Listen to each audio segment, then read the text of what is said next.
নেতৃত্বত আমাৰ যিটো BTC চৰকাৰ ভাৰতীয় জনতা পাৰ্টি আৰু UPPLৰ নেতৃত্বত ইয়াৰ 4 বছৰ সম্পূৰ্ণ হোৱা উপলক্ষে মোৰ সমষ্টি এই ভেৰগাঁৱত তেখেতসকলে এটা দিৱস হিচাপে উদযাপন কৰিছে আৰু ইয়াত আহি ভাল লাগিল, চবকে লগ পালোঁ আৰু মই প্ৰমোদ বড়ো ডাঙৰীয়াক কংগ্ৰেচুলেশ্যন দিছোঁ যে তেওঁ খুব ভালদৰে এই 4 বছৰ BTC ৰাইজক নেতৃত্ব দি আহিলে আৰু BTC অঞ্চলৰ উন্নয়নৰ কাৰণে তেওঁ যিখিনি পদক্ষেপ লৈছে তাৰে বহুতখিনি কাম খুব ভালদৰে ৰূপায়ণ হ'ল আৰু যিখিনি কাম আছে সেইটো তেওঁ যিমান পাৰে তেওঁ চেষ্টা কৰি আছে আৰু 4 বছৰৰ অভিজ্ঞতাৰ পিছত মই ভাবোঁ আহি থকা দিনটোত তেখেতে নিশ্চয় বাকী কামবোৰ ৰাইজৰ আশা আকাংক্ষাবোৰ পূৰণ কৰিব পাৰিব।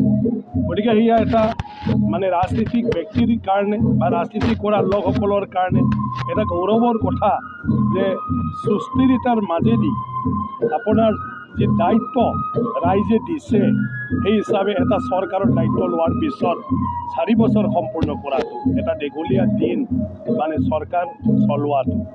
গতিকে তাৰ বাবে প্ৰমোদ বড়ো ডাঙৰীয়াক মই ধন্যবাদ জনাইছোঁ যে তেখেতৰ যি সবল নেতৃত্ব সেই নেতৃত্বত আজি BTC খুব মানে শান্তিৰে আগবাঢ়ি আহি আছে।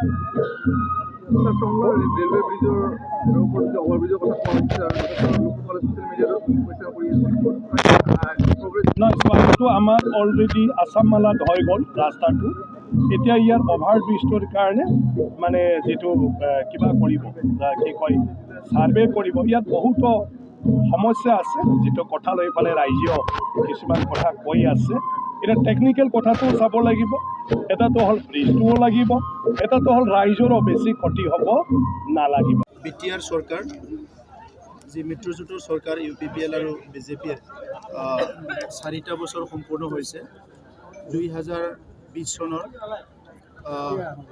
15 ডিচেম্বৰত আমাৰ চৰকাৰ আৰম্ভ হৈছিলে আৰু এবছৰ কোভিডৰ কাৰণে আমি খুব ভালকৈ কাম কৰিব পৰা নাছিলোঁ, কিন্তু যোৱা 3টা বছৰ আমাৰ যি টিম BTR হিচাপে আমাৰ EM সকল MCLA সকল আৰু আমাক সহায় কৰিছে আমাৰ অঞ্চলৰ পৰা জিকি যোৱা আমাৰ যিসকল UPPL আৰু BJPৰ আমাৰ MLA সকল আৰু লগতে আমাক প্ৰত্যেকটো মুহূৰ্ততে আমাক গাইড কৰি আছে অসমৰ মুখ্যমন্ত্ৰী ডাঙৰীয়া।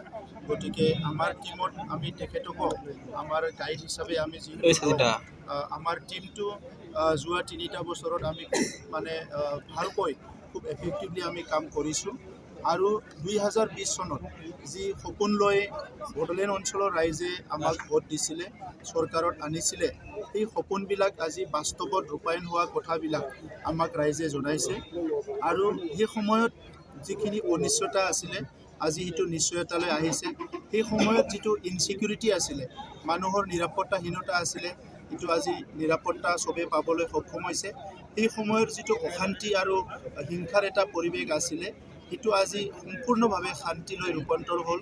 সেই সময়ত মানুহে সপোন দেখা সকলো এৰি দিছিলে, কিন্তু আজি মানুহৰ পুনৰ হপছ এণ্ড এছপিৰেশ্যন মানুহৰ মাজলৈ আহিছে আৰু সেই সময়ৰ যিটো শিক্ষা সামাজিক অৰ্থনৈতিক আমাৰ মাজত যিটো ইণ্টিগ্ৰিটি যিটো ভাতৃত্ববোধ এইবিলাক বিনষ্ট হৈছিলে আজি লাহে লাহেকৈ সেইটো সম্পূৰ্ণ হোৱা চবেই দেখিবলৈ পাইছোঁ। চ' সেইকাৰণে যিটো ট্ৰেন্সফৰ্মেশ্যনৰ এটা উদ্দেশ্য লৈ পেলাই আমি কাম কৰিছিলে, আজি বড়োলেণ্ডত যদিও এইটো এখন কাউন্সিল চৰকাৰ, এই ট্ৰেন্সফৰ্মেশ্যনটো আনাত আমি সক্ষম হৈছোঁ আৰু এই বিশেষ দিনত আমি ভাৰতৰ প্ৰধানমন্ত্ৰী নৰেন্দ্ৰ মোদী ডাঙৰীয়াক ধন্যবাদ দিব লাগিব।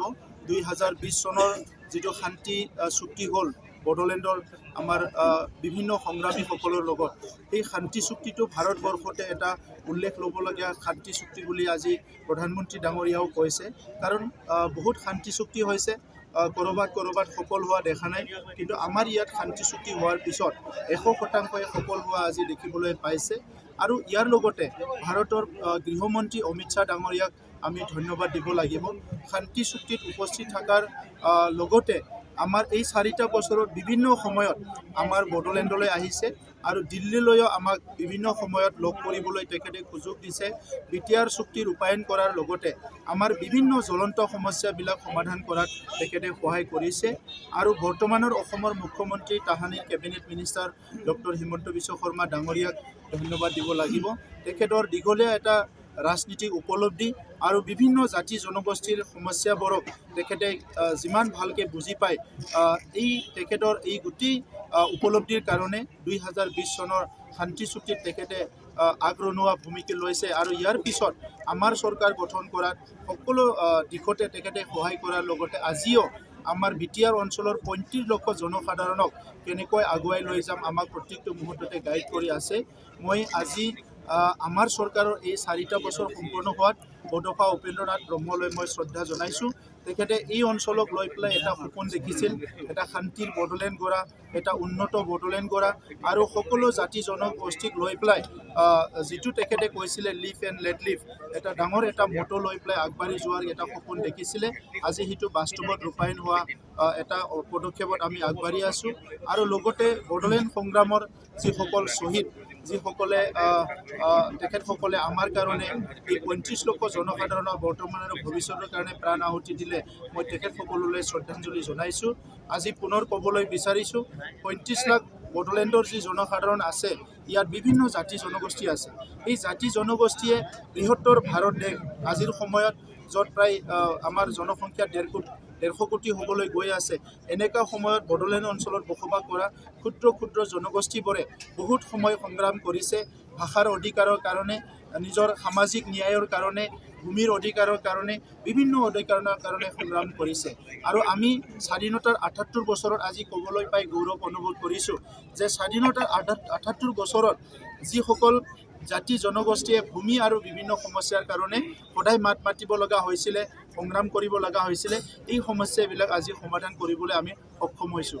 যোৱা দশকৰ পৰা দশক ধৰি বিদ্যালয়বিলাক আগৰ চৰকাৰৰ মানুহবিলাকে গুৰুত্ব দিয়া নাছিলে। এতিয়া আমি LP স্কুলৰ পৰা ইউনিভাৰ্চিটিলৈকে যিমান কলেজ আছে বড়োলেণ্ড অঞ্চলত, এই কলেজবিলাকক অনুদান দিব পাৰিছোঁ। অভিনয় কৰাৰ হেঁপাহ আপুনিও পুহি ৰাখিছে নেকি? আপোনাৰ অভিনয় কৰাৰ অভিজ্ঞতা নাই? কোনো কথা নাই, আপোনাৰ বাবে আহিছে সোণালী সুযোগ।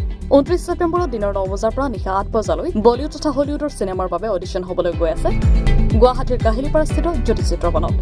5 বছৰ বয়সৰ পৰা 17 বছৰ ব্যক্তিয়ে কৰিব পাৰিব অংশগ্ৰহণ। পঞ্জীয়ন হ'ব বিনামূলীয়া, নিৰ্দিষ্ট ৱেবছাইটত কৰিব পাৰিব আবেদন।